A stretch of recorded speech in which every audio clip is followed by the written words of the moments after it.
Growing up, I was raised in rural Michigan. There was hardly anything to do. If you liked staring at trees and crops and lots of alone time, that was the place to be. I got out of there as soon as I got a car and enough money to move. I'm not a nature hater or anything, but I'd pick being by a big city any day. My parents don't own that property anymore. They sold it 5 years ago. But to describe it, it was a 3-acre property. The house itself was pretty big, and there was a storage building out back. I was 13 when this happened. My parents would leave me alone often at this age. They trusted me because I matured at a young age and had responsibilities on the property. It was a weekend, and I was playing Vice City on my PS2 in the living room when suddenly a loud metallic bang came from outside somewhere in the yard. I immediately ran to every window I could to look outside and see if I could see something. I didn't see anything until I got to the window looking out at the storage building out back. The door to it was completely open. I immediately went to grab the rifle from the closet and go outside. I made my presence known, shouting, "Who's in there?" To no avail. When I got to the door, I made it known I had a gun before looking inside. There was a bunch of stuff in there, from the sit-down mower to the quad to infinite little lawn care items. Someone could have been hiding behind any of that stuff. Even as a kid, I didn't scare easily, but at that moment, I got really unsettled. So, I closed the door to the building and went back inside the house. I locked the door and then sat at the window for the longest time, watching the storage building, expecting the door to open at any second. That door was heavy and impossible to just open by itself. It was simply a fact that someone came and opened it. Whether they were still inside the building, I wasn't sure. I decided to call my dad and ask his opinion. I went to the kitchen to the landline phone and called my dad's cell phone. He didn't pick up, so I left a voicemail. This was back when you'd still have to leave someone a voicemail because texting wasn't mainstream. After that, I went back to sitting next to the window, but now I put on a TV show in the background to make this less monotonous. I took the phone with me. I was probably about to give up when I heard creaks from upstairs. My heart was now in my throat. I had to ask myself the big question, was I working myself up, or was someone here? I had a serious guard dog mentality. Even if I didn't love that place, I saw it as mine, my family's. I had to protect it. But I was in over my head. I grabbed the rifle again and walked upstairs. I didn't say anything. Calling out would only make a potential intruder know that I heard them. I made it to the top of the stairs and turned on the light for the upstairs hallway.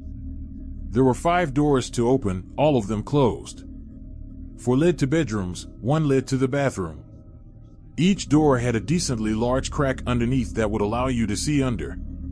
The creak in the ceiling I heard moments earlier came from the side of the house my parents' bedroom was on, so I got down on my knees and looked under the crack of the door, and I saw 2 bare feet facing the other side of the door. I felt my stomach twist into a knot. The reality of the situation just became so much more real, and I realized I wasn't ready to threaten, or, God forbid, shoot someone. I got up and quickly went downstairs, hiding in the bathroom to call my dad. He still didn't pick up. I left another voicemail and then called again and again. He never picked up. He must have had his phone set down somewhere. I finally called 911, as I should have done right away, and I whispered into the phone the whole time, detailing exactly what was taking place. I was told to sit tight in the bathroom and not say a word. I heard footsteps coming down the stairs, and then they approached the bathroom door, as if whoever it was somehow knew I went straight to the bathroom. The footsteps stopped outside the door, and there was a brief pause before a deep voice said, "What's up, Kate?" I still remember the voice and those words so vividly. If I heard that voice today, I'd recognize it immediately. I almost wanted to cry, that's how scared I was. I disobeyed what the operator told me and spoke. I said loud and clear, "I'm on the phone with the cops right now, and I have a gun." I put the operator on speaker as she was asking me if everything was okay.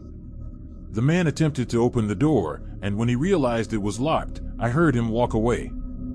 I heard the footsteps fade to silence, and then the sound of a door slamming. It was the sound of the back door, I was sure. I breathed a sigh of relief, and from there on, I waited for the police to arrive. When they did, I felt like £1,000,000 had just lifted off my shoulders. After a thorough inspection of the house, inside and out, confirming that the man was gone, they asked if there was anywhere else I could stay that night. I said yes, my uncle's house. We contacted my uncle, who came and spoke with the police, then took me back to his place. The thing that haunts me the most is that it was my fault. I could have prevented this. I left the door unlocked when I went to the storage building to investigate. Clearly, that's when the man simply walked right into the house. Even with a rifle in my hands, I didn't feel safe at all. It was truly the most horrific experience of my life.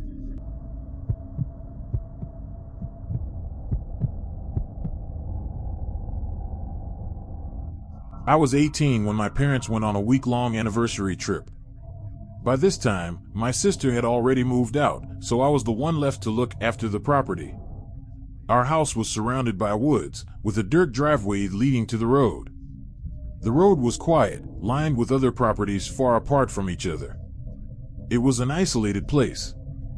Everyone in town knew each other, so you'd see familiar faces around the gas station, the grocery store, or the bars. One day, while my parents were away, I was at the gas station filling my car when a black Jeep Cherokee pulled up next to me. A man with a goatee got out, greeted me, and started filling his tank. It was normal for strangers to be friendly like that around here. After he locked the nozzle in, he walked over to me and asked if I knew how to get to the interstate.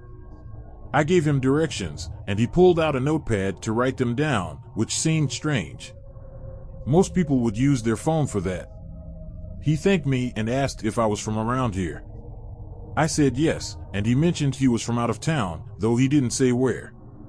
After getting back in his car, he asked my name. I told him, and he said, "What a lovely name," before getting in his car. I drove home, which was just a few minutes away. As I was about to turn into the driveway, I noticed the same Jeep Cherokee was following me. He passed me as I turned and went the opposite way I had given him for the interstate. At first, I thought maybe he just got confused, but it was a bit odd. Later that night, I went out to meet my friends. As I walked to my car, I heard footsteps nearby. Since our house was surrounded by woods, I didn't think much of it. Could have been animals. But when I came back a few hours later, walking to the house from my car, I heard a man's voice calling out, "Kate." I froze. No one should have known my name like that, especially someone I didn't recognize. I rushed inside, slammed the door, and sat on the couch trying to calm down. I called my parents to tell them, but they thought it was probably just a neighbor. I didn't mention the strange man at the gas station. The next day, I stayed home most of the day, but that night, as I was about to leave again, I heard someone call my name, loud and clear, again. This time, I didn't hesitate. I ran back inside and locked the door. I called 911, texting my family at the same time. 2 officers came, looked around the property, and told me to call again if it happened again. I didn't feel much safer after that. It didn't feel like they were doing enough. I stayed inside until the next day, when I had work. I was paranoid about hearing that voice again, but thankfully, I didn't. That evening, after my shift, I was exhausted and just wanted to go home. I parked my car and walked to the front door. But then, I heard footsteps again. This time, they didn't sound like an animal's. I stood on the porch for a second, waiting, and then that familiar voice yelled out again, "Kate, don't call the cops on me again, cutie." I rushed inside, slammed the door, and called the cops again. They came, checked around, and my parents told me I should stay at a friend's house for the night. I agreed, and my friend Alex let me stay with her. I packed a bag and made sure the coast was clear before leaving. I locked the door behind me and ran to my car. But as I turned the key in the ignition, I saw a man wearing a face mask standing by the driver's side door, trying to open it. I couldn't scream. I just panicked, threw the car in drive, and sped off. He started hitting the window with his elbow, but I didn't stop until I was at Alex's house. I was crying the whole way. We called the police again. They went back to my parents' house to check for anything unusual, and one officer came to Alex's to take my statement. The police couldn't find anything, but my parents came home the next day, and I finally felt safe again. I'm sure that man at the gas station followed me home on purpose. He scoped out the place, realized I was alone, and decided to mess with me. Eventually, he tried to do something worse. Looking back, I wish I hadn't told him my real name and that I'd been more aware of my surroundings when he followed me. Some people are just crazy. This whole situation was what made me decide to move out and get my own apartment a few months later.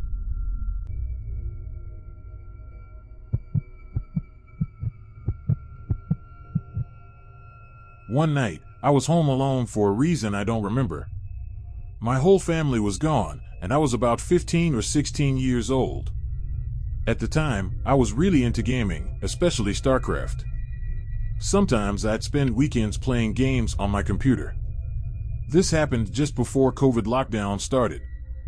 I was playing StarCraft in my bedroom on the first floor when the doorbell rang, twice.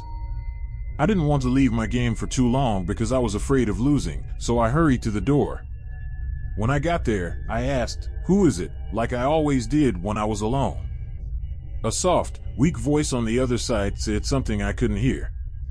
It sounded like a woman. I opened the door but kept the storm door closed. There was an older woman standing there with a big smile, her hands behind her back. I asked through the door, "Can I help you?" She said she needed to use a phone and asked if she could come inside. Since I was a kid, I'd been taught never to let strangers into the house, no matter who they were. I felt awkward but didn't know how to say no. Instead, I told her to go to the library a few blocks away because they'd have a phone. Deep down, I knew the library was closed, but I just wanted her to leave. She kept smiling, but her next words didn't match her smile. She said, "That's very rude to turn away an old lady asking for help."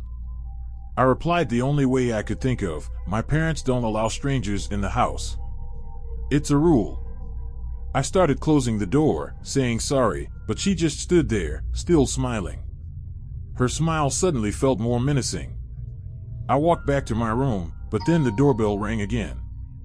There was no way I was opening the door this time.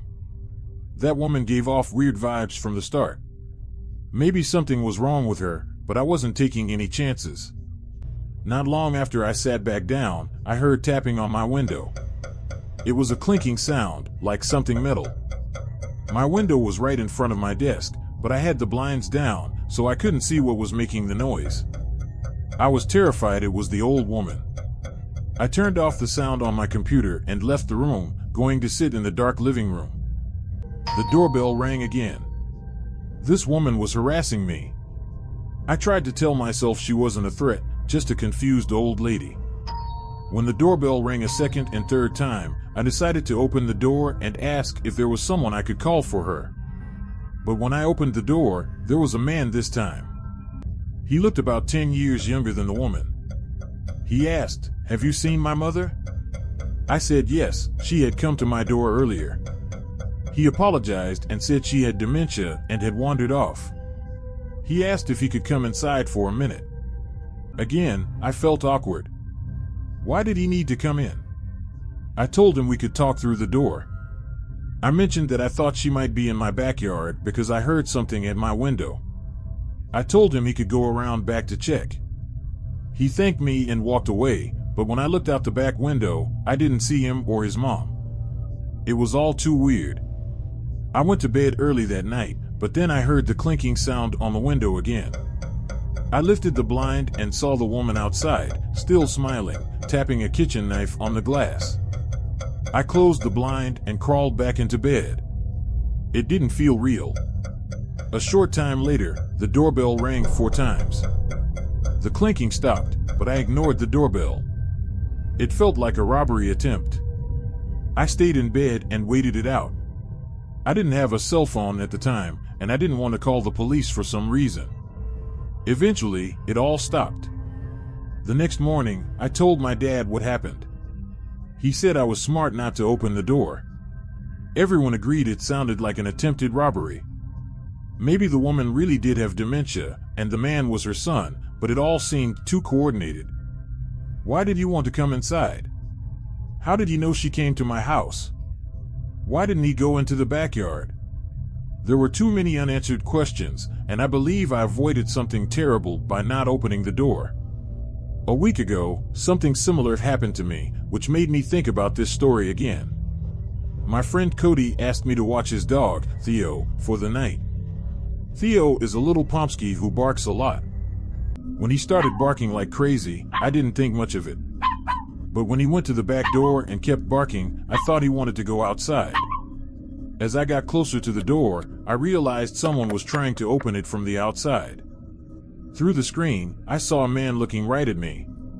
This was in the backyard, which was already alarming, and I didn't recognize him as anyone from Cody's family. I asked him who he was, and he asked if I'd seen Melissa. Melissa is Cody's younger sister in her 20s, but this guy looked like he was in his mid-50s and homeless. I told him to leave, saying there was no Melissa here and that there were cameras all over the property. He left right after that. When Cody asked his sister who the guy could be, she had no idea. The fact that he tried to let himself in was terrifying. You can only imagine what he was trying to do. It's a reminder to always keep your doors locked.